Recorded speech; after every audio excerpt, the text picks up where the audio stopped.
Session हम लोग करेंगे आरएसआई के साथ वेटेज मूविंग एवरेज डब्ल्यूएमए और एटीएमआ का यूज़ कैसे करेंगे जब प्राइस का फेज जो है वो कंसोलिडेशन होगा। दो सेशन हम लोगों ने पहले इसके किए, जहां पर हम लोगों ने बात की कि प्राइस हायर हाइस के फॉर्मेशन के ट्रेंड में है, तो उस टाइम पर आरएसआई वेटेज मूविंग एवरेज आपके लिए कैसे काम करेगा। दूसरा, लोअर लोज के फॉर्मेशन में जब प्राइस कन्वर्ट हो रहा हो, बिहेवियर इन कन्वर्जन, कि जो प्राइस का बिहेवियर है वो कन्वर्ट हो रहा हो हायर हाइस के डायरेक्शन से लोअर डायरेक्शन साइड, तो उस टाइम पर हम अपने ट्रेड प्लान कैसे करते हैं। ठीक है, इसके लिए हम लोगों ने एक सेशन किया कि किस तरीके से आरएसआई जब भी बिलो 20 आने लगे, 20-25 आने लगे और 60 के अब जाने को रिस्ट्रिक्ट करने लगे, और ऐसा कॉन्जिक्यूटिव 2-3 बार हो और प्राइस के पुल बैक बड़े हों हायर साइड रिट्रेसमेंट से, ठीक है, तो उसका हमको बेनिफिट लेना चाहिए। आज के सेशन में बात करेंगे कि आरएसआई और वेटेज मूविंग एवरेज के साथ एटीएमआ को कंसोलिडेशन के मार्केट में, जैसे रिसेंट मार्केट है, ये फेज है हमारा, ठीक है, इस फेज को हम ट्रेड करते हैं। सबसे पहला एक सवाल जो आपके लिए बहुत जरूरी है, कमेंट सेक्शन में भी एक कोई सज्जन थे, उन्होंने पूछा कि कल जब हम लोग सेशन कर रहे थे, शाम का इवनिंग का एनालिसिस सेशन, तो वहां पे मैंने आपको बताया कि प्राइस में ये 5 मिनट के टाइम फ्रेम पर हम लोग थे, तो प्राइस में जो ये बॉटम, ये जो लाइन है, मैंने आपको यही क्यों बताया कि इस रेंज के ब्रेकडाउन के बाद शॉर्ट सेल कीजिएगा, जबकि कंसोलिडेशन रेंज आपका जो है वो ये है। ठीक है, इसी तरीके से हायर साइड मैंने आपको बोला प्राइस जब ये रेंज निकालने लगेगा तब आप लॉन्ग की पोजीशंस के लिए जाएंगे, जबकि नियर बाई रेजिस्टेंस रेंज जो है वो यही है। इस पॉइंट को उनको समझने में तकलीफ है, मुझे लगता है ये डाउट कई एक लोगों को होगा। ठीक है, तो इसका मैं आपको जवाब देता हूं, पहले समझिए। किसी भी प्राइस का एक parallel range consolidation, parallel range consolidation दर्शाता है कि प्राइस में डिमांड और सप्लाई इक्वल हो चुकी है। ठीक है, अच्छा, डिमांड और सप्लाई के इक्वल होने का मतलब बस इतना ही नहीं है कि बायर और सेलर की क्वांटिटी जो है वो इक्वलाइज हो गई, नहीं। इसका दूसरा मतलब ये भी है कि प्राइस में जो रिसेंटली अप्रोच है वो डिफेंसिव है। ठीक है, बाइंग और सेलिंग की अप्रोच जो है वो डिफेंसिव और एग्रेसिव होती है। अगर किसी बायर को अपने कंसोलिडेशन रेंज को 100 और 98 के बीच में बनाना है कि 98 टू 100 इस रेंज में प्राइस कंसोलिडेट करे, ठीक है, और प्राइस ट्रेड कर रहा है 95, तो पहला काम क्या करेगा बताइए। पहला काम वो करेगा कि 95 से 98 तक प्राइस में demand is higher than supply, कि डिमांड जो है वो सप्लाई से ज्यादा रखेगा और ऐसी खरीदारी करते करते प्राइस को किसी भी तरीके से 98 की रेंज में लाएगा। जब 98 के वो प्राइस पहुंच जाएगा, फिर उसको पता है कि अब उतना ही खरीदना है जितना कि सामने से सप्लाई, क्योंकि अब कंसोलिडेशन चाहिए, डिस्ट्रीब्यूशन फेज बड़ा चाहिए होगा। ठीक है, कि सप्लाई या एक्यूमुलेशन फेज बड़ा चाहिए होगा कि बड़े समय तक एक खरीदारी की जाए। तो कभी भी किसी भी कंसोलिडेशन रेंज को जब आप इस तरीके से आइडेंटिफाई करें ना कि ये रेंज हमारा कंसोलिडेशन रेंज है, तो कंसोलिडेशन के हाई लो मार्क करके जब आप ट्रेड करेंगे, तो एक कैंडल उसके हाई ब्रेक करेगा, नेक्स्ट अंदर आ जाएगा, एक कैंडल उसके लो ब्रेक करेगा, नेक्स्ट अंदर आ जाएगा।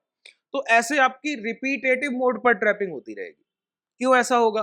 क्योंकि आप उस कंसोलिडेशन का बेस नहीं समझ रहे, आप ये नहीं समझ रहे कि इस कंसोलिडेशन फेज में जो प्राइस को लाने वाले बायर या सेलर हैं उनका लास्ट बाइंग प्राइस क्या है, उन्होंने कहां से एग्रेसिव डिमांड जनरेट की थी, उसके बाद वो इस डिफेंसिव डिमांड के रेंज में पहुंचे। जैसे कल के सेशन में प्राइस ने इस रेंज को कंसोलिडेट किया, बड़ा जरूरी टॉपिक है ये आपके लिए, बहुत महत्वपूर्ण, कई लोग ये गलती कर देते हैं।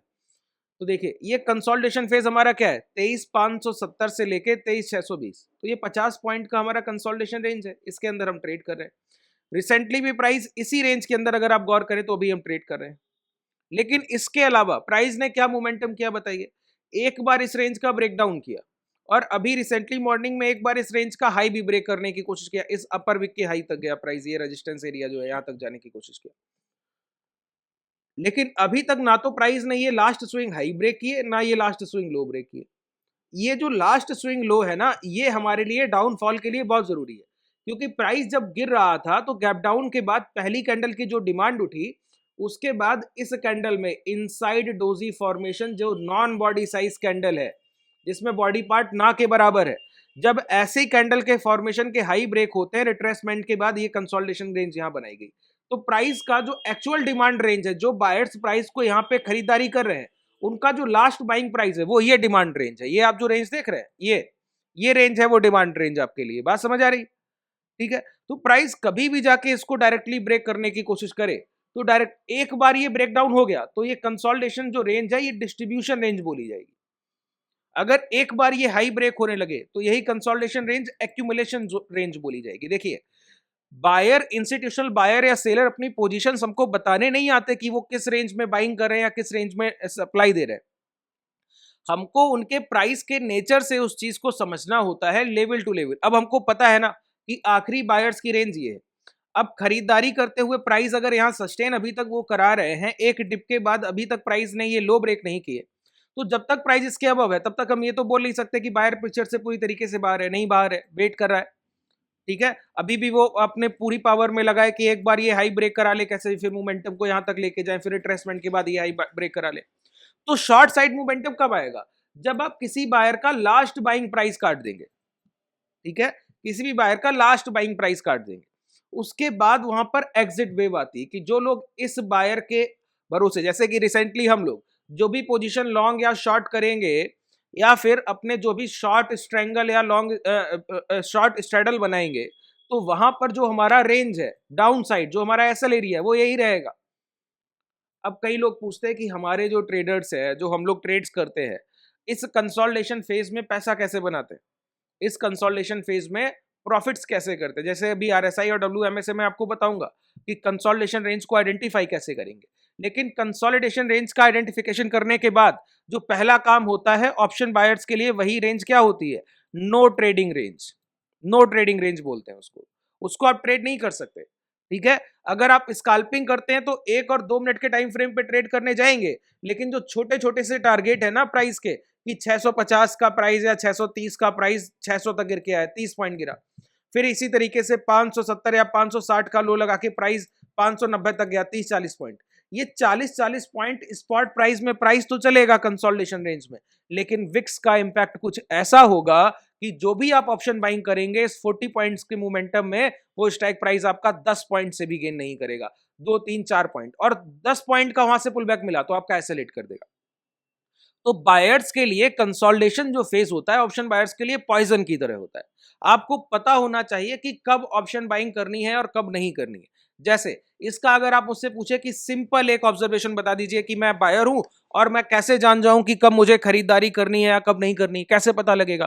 तो मैं आपको बोलता हूं, कभी भी आपका India VIX more than 3% down हो जाए, 3% से ज्यादा इंडिया विक्स आपका करेक्ट कर जाए, वो सेशन बायर डे नहीं है। दूसरी बात, आपका विक्स 3% से ज्यादा करेक्ट हो और प्राइस अपने प्रीवियस डे हाई पीडीएच और प्रीवियस डे लो पीडीएल, ये इस रेंज को ट्रेड कर रहा हो, तो समझिए तो आज तो 99% प्रोबेबिलिटी है कि जितने भी ऑप्शन बायर इस मार्केट को टच करेंगे घाटा करेंगे, जितने भी। जैसे रिसेंटली अगर मैं आपको एग्जांपल दूं, अभी हम कहां ट्रेड कर रहे हैं बताइए? अगर आप यहाँ पे गौर से देखें तो हम 5 पॉइंट नेगेटिव यहाँ पे है, बैंक निफ्टी में 34 पॉइंट नेगेटिव है। ठीक है, अभी रिसेंटली हम लोगों ने जो लो लगाया है वो क्या लगाया है? 560 का। तो 588 से 560, 28 पॉइंट और करेक्शन मान लीजिए। तो 28 पॉइंट करेक्शन मानने का मतलब हुआ कि 30 पॉइंट हम लोग नेगेटिव जा चुके हैं। तो आप क्या लगाया है? आज का टॉप है 650, रिसेंटली ट्रेड कर रहे हैं 590, तो ये टॉप हमारा लग गया 650, लगभग 60 पॉइंट ऊपर। तो 30 पॉइंट डिक्लाइन हम लोग कर चुके अभी रिसेंटली, 10-50 के बाद की बात मैं कर रहा हूं। ठीक है, 30 पॉइंट हम लोग डाउन साइड आ चुके हैं इस कल की क्लोजिंग से, और 60 पॉइंट पीक पकड़ चुके हैं कल की क्लोजिंग से, अभी रिसेंटली प्राइस से। ठीक है, अब इस चीज को समझने की जरा कोशिश कीजिए। आप बोलेंगे कि जब प्राइस ये टॉप लगाने गया होगा तो जिन लोगों ने इस पोजीशन में लॉन्ग किए होंगे, जिन्होंने भी लॉन्ग किए होंगे 23, 600, 700, 800 के स्ट्राइक बाई किए होंगे कॉल साइड के, वो प्रॉफिटेबल होंगे। आप बोलेंगे डाउन साइड ये जब प्राइस गिरा है तो जिन लोगों ने शॉर्ट किया होगा वो प्रॉफिटेबल होगा। मैं आपको बोलता हूं ना, लॉन्ग करने वाला ट्रेडर यहाँ पे प्रॉफिटेबल है बाइंग में, ना शॉर्ट करने वाला ट्रेडर प्रॉफिटेबल है। कौन प्रॉफिटेबल है? जो उन बायर्स के प्रीमियम को डिके करा रहा है, जो डेल्टा को डिके करा रहा है, जो सेलर्स है ना, वो प्रॉफिटेबल है। हमारे ट्रेडर्स इसी वजह से कंसोलिडेशन फेज में हम लोग बहुत अर्निंग्स करते हैं, ठीक है, क्योंकि हमको पता है कि मार्केट क्या है, इसको हम बोलते हैं सेलर डे, ठीक है, और प्राइस के रिपीटेशन पे बहुत ध्यान रखते हैं। जैसे कल के सेशन का प्राइस मॉर्निंग का फर्स्ट मोमेंटम एग्रेसिव और उसके बाद price through out the day consolidation. अब मॉर्निंग का फर्स्ट सेशन ये खत्म हुआ 1 घंटा, अब जब तक 11, साढ़े 11, 12, 1 बजे तक जितना कंसोलिडेशन मिल जाए उतना हमको प्रॉफिट मिल जाएगा। 2 घंटे कंसोलिडेशन चल गया तो 2 लॉट का पोजीशन हमारा बनता है शॉर्ट सेलिंग का, तो उसमें लगभग हम लोग 20, 25, 30 पॉइंट तक आसानी से गेन करके चले जाएंगे और कोई स्टॉप लॉस का नीड नहीं होता है। ये स्ट्राइक प्राइस सिलेक्शन की आप ट्रेड के अपॉर्चुनिटी देखेंगे, ये सारी चीजें आपको सीखनी होंगी। आपको लगता है प्राइजेशन एक मात्र मार्केट में सब्जेक्ट है जिसको आपको सीखना होगा, नहीं, डेरिवेटिव एक अलग सब्जेक्ट है जिसपे आपको और अलग से मेहनत करनी होगी। ऑप्शंस जो है वो बिल्कुल अलग सब्जेक्ट है। डेरिवेटिव को जब तक आप सीखेंगे नहीं ना, तब तक प्राइजेशन पे आप कितना भी कमांड कीजिए, एक स्ट्राइक प्राइस सिलेक्शन सही नहीं होगा, मार्केट मोमेंटम देगा, फिर भी दिक्कत आएगी। जैसे कल इवनिंग का मैं आपको बताऊं, प्राइस जब डिप ले रहा था, ये वाली डिप, ठीक है, ये वाली डिप जब प्राइस ले रहा था, ये डाउन साइड, ये मोमेंटम, ठीक है, ये मोमेंटम, तो उस टाइम पर 2 बजे के बाद, 2:20 के बाद जिन लोगों ने भी उस टाइम पर यहाँ पर पोजीशन ऊपर से कॉल साइड से शॉर्ट्स की पोजीशन ली, तो प्राइस प्राइस गिर रहा है लेकिन कॉल के प्रीमियम्स नहीं डिके कर रहे, ठीक है। अब वही उसका रिवर्स इफेक्ट आज के सेशन में देखने को मिलता है, मैं आपको दिखाऊं। ये बहुत सिंपल चीजें हैं, अगर आप इन पे काम नहीं करेंगे, अभी हम कहाँ ट्रेड कर रहे हैं, 23,584। चलिए मैं क्या बोलता हूं, 23,200 की कॉल देखते हैं, ठीक है, 23,200 का पुट देखते हैं डाउन साइड, जो लोग डाउन साइड मूवमेंट, अभी हम लोग 9 पॉइंट नेगेटिव है ना, 9 पॉइंट नेगेटिव होने के बाद अगर आप देखें तो यहां पर 23,200 का जो पुट है वो 20% से गिर गया, 7 पॉइंट प्रीमियम डिके है, 7 पॉइंट्स, जबकि प्राइस क्या है, प्राइस 9 पॉइंट नेगेटिव हम लोग ट्रेड कर रहे हैं, ठीक है, और उसके बावजूद ये है। और मैं आपको दिखाऊं, अब यहाँ पे देखिए 23,800 का कॉल डाउन साइड गए, तो ऊपर भी एक बार देखते हैं, ये देखिए आपके सामने ये। अब जिन लोगों ने 23,800 के कॉल बाई किए होंगे कि लॉन्ग के पोजीशन बनाएंगे, प्राइस क्या है, मात्र 9 पॉइंट से नेगेटिव है, 0.04% से, और 23,800 की कॉल का प्रीमियम कितना गिर गया, कल की क्लोजिंग से 40% से ज्यादा, कल जहां क्लोज किया था वहां से 40% ज्यादा प्रीमियम गिर गए, 43 पॉइंट्स। अब यही हमारा प्रॉफिट है, जो ऑप्शन बायर लॉस कर गया, क्योंकि हमको पता है कि सेलर डे का बिहेवियर क्या है। आज का विक्स बताइए कितना है, कितना रैंडम चीजें हैं जो आपको सीखनी पड़ेंगी और बिल्कुल आसान है। देखिए विक्स हमारा 4.74% नेगेटिव है, ठीक है, प्राइस क्या कर रहा है, ये कल के हाई है और ये कल के लो है, प्राइस प्रीवियस डे हाई और प्रीवियस डे लो की रेंज को ट्रेड कर रहा है, और उसके साथ विक्स भी हमारा 4-5% डाउन है। इसका मतलब क्या है, प्राइस के मैक्सिमम चांसेस हैं कि प्राइस जो है कम से कम 1:30 बजे तक इसी रेंज को कंसोलिडेट करता रहे, कल के हाई और कल के लो की रेंज को, जब तक ये ब्रेक नहीं होते।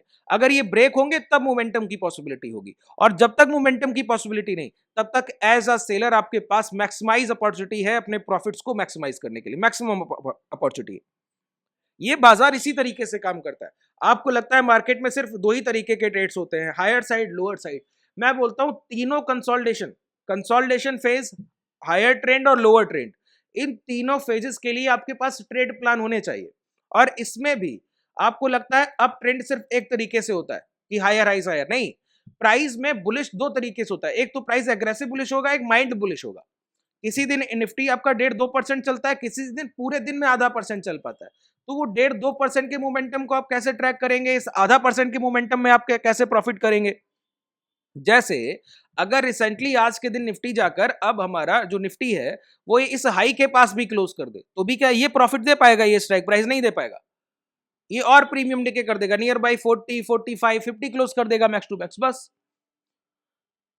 तो सोचिए यहां पे रिसेंटली हम 6.7 पॉइंट नेगेटिव, 585, और हाई है 550, 60 पॉइंट हमारा 70 पॉइंट यहां मोमेंटम होगा, और हम आपका स्ट्राइक प्राइस आपको 10 पॉइंट भी नहीं देगा निकाल के, ठीक है। तो ऐसे टाइम पे कौन सा पोजीशन लिया जाना चाहिए, ये सिलेक्शन ऑफ स्ट्राइक प्राइस, कि आप ट्रेड क्या करेंगे। जब तक आपको ये नहीं पता है ना कि आपको ट्रेड क्या करना है, तब तक प्राइस एक्शन किसी काम का नहीं है। इससे बेहतर है आप इक्विटी ट्रेड कर लीजिए, ऑप्शंस को छोड़ के प्राइस एक्शन के बिहाफ पे अगर कुछ ट्रेड करना है तो इक्विटी ट्रेड कर लीजिए, कम से कम आपका पैसा तो नहीं जाएगा। ये कंसोलिडेशन फेज में आपका एसएल जा सकता है, लेकिन आपका ऐसा पैसा तो नहीं जाएगा कि प्राइस आपने 100 रुपए का कोई शेयर बाई किया, अब वो प्राइस 100 रुपए पे ही खड़ा है, तो उसके बावजूद आपको वहां पे घाटा हो जाता है, एच जैसे यहाँ पे कि निफ्टी तो मात्र 4 पॉइंट नेगेटिव है, ये 40% गिर गया, 40 पॉइंट से नेगेटिव हो गया, ठीक है। तो ये चीजें आपको समझनी होंगी, जब तक आप मार्केट में हैं तो इन चीजों पे काम जरूर कीजिए कि कब आपको ऑप्शन बाइंग करना है, कब नहीं करना है, किस प्राइस एक्शन को समझना है, कब कौन से स्ट्राइक प्राइस सिलेक्ट करने हैं, कौन सा ट्रेडिंग सेशन कंसोलिडेशन है, कौन सा रेंज बॉन्ड, कौन सा हायर डायरेक्शन मोमेंटम कर रहा है, और उसी के अकॉर्डिंग ट्रेड प्लान। ये बिल्कुल बहुत नेसेसरी चीजें हैं। जब तक आपको स्ट्राइक प्राइस नहीं आता, डेरिवेटिव नहीं आता, ऑप्शन चेन नहीं आता, विक्स को अच्छे से, आईवी परसेंटाइल नहीं समझते, ठीक है, आप सीपीआर नहीं समझते, तब तक आपके लिए ये मार्केट आपको लगेगा इजी टू ट्रेड, लेकिन आपको 3-4 दिन प्रॉफिटेबिलिटी और एक दिन में आपका वाइप आउट कैपिटल। ये रिपीटेटिव मोड पे चलता है फिर लोगों का। चलिए, उम्मीद है ये आई ओपनिंग सेशन आपके समझ आया होगा। आरएसआई पे तो हम लोग बात कर नहीं पाए, लेकिन जो चीजें मैंने आपको बताई हैं वो बहुत प्रैक्टिकल है। इसी तरीके से मार्केट को समझने की कोशिश कीजिए। प्रीवियस डे प्राइस एक्शन, उसके previous day price action, price में वॉलेटिलिटी कितनी है, हायर मोमेंटम या लोअर मोमेंटम, एग्रेसिव हो भी सकते हैं या नहीं हो सकते हैं, ठीक है। और बायर सेलर के बायस्ड होना है, जैसे रिसेंट साइड अभी हम लोग एक हायर डायरेक्शन मोमेंटम करके आए और पहला पुल बैक लेने के बाद स्विंग लो के पास खड़े। अब ये मेक और ब्रेक लेवल है। प्राइस अगर हाई ब्रेक कर गया तो ये ट्रेंड रिजम्पशन है, अगर लो ब्रेक कर गया तो ट्रेंड रिवर्सल है। इसीलिए तो इस रेंज को हम इतनी वरीयता दे रहे हैं। यहीं पे बायर सेलर का फाइट तय करेगा कि नेक्स्ट मोमेंटम क्या होगा। तो अभी आपसे कोई पूछे कि आप बायस्ड किस साइड है, हम फ्लैट है, 50-50% है, प्राइस के साथ जाएंगे। अभी तक हम लोग डाउन साइड मोमेंटम के लिए बिल्कुल थे, क्योंकि प्राइस रिट्रेसमेंट कर रहा था। अब रिट्रेसमेंट के बाद लास्ट स्विंग हाई के ऊपर कंसोलिडेशन हो गया। अब नेक्स्ट मोमेंटम तभी मिलेगा जब लो ब्रेक डाउन होंगे, फिर मोमेंटम आएगा। ये हाई ब्रेक होंगे, फिर मोमेंटम आएगा। जब तक ये रेंज है, नो ट्रेडिंग रेंज सेलर्स के लिए, सिर्फ ये ट्रेडेबल है। जो सेलर्स है वही इसको ट्रेड कर सकते हैं। वो भी आपको आना चाहिए कि कौन सी पोजीशन, कौन कौन से स्ट्राइक प्राइस लेके आप पोजीशन बनाएंगे, ठीक है। इतना सिंप्लिसिटी रखिए कि आपको पता होना चाहिए। कई लोगों का क्या होता है ना कि प्रीवियस डे, जैसे कल की मार्केट की क्लोजिंग हुई, तो कल से माइंडसेट बना लेते हैं कि कल मुझे लॉन्ग करना है या शॉर्ट करना है। अरे मार्केट जब ओपन होगा उसके बाद बताएगा करंट डे बिहेवियर क्या है, करंट डे सेंटीमेंट क्या है। आप पहले से आपने एक बायस्ड मूव पकड़ लिया कि मुझे ये करना है कल जाके, तो आपका प्री सेंटीमेंट जो है ना वो मार्केट में लॉस देखे जाएगा। क्योंकि आपको मार्केट बिहेवियर के अकॉर्डिंग खुद को डालना है, ना कि मार्केट आपके बिहेवियर के अकॉर्डिंग काम करने वाला है। ये साइकोलॉजिकल पॉइंट बहुत छोटे छोटे हैं, लेकिन जब तक आप इन पे काम नहीं करेंगे, स्ट्रेटजीज अपनी परफेक्ट नहीं रखेंगे, एंट्री पॉइंट्स परफेक्ट नहीं रखेंगे, और एक पहला काम, ट्रेडिंग जर्नल जरूर बनाइए। ये धन का डीमेट है, इसका लिंक डिस्क्रिप्शन में आपको मिल जाएगा। इसमें ट्रेडिंग जर्नल के लिए आपको अपना धन के डीमेट में ही आप अपना बना सकते हैं। आप लोग कमेंट करके बताइएगा, मैं आपको सिखा दूंगा कैसे ट्रेडिंग जर्नल आप इस डीमेट में ही मेंटेन करेंगे। चलिए, धन्यवाद।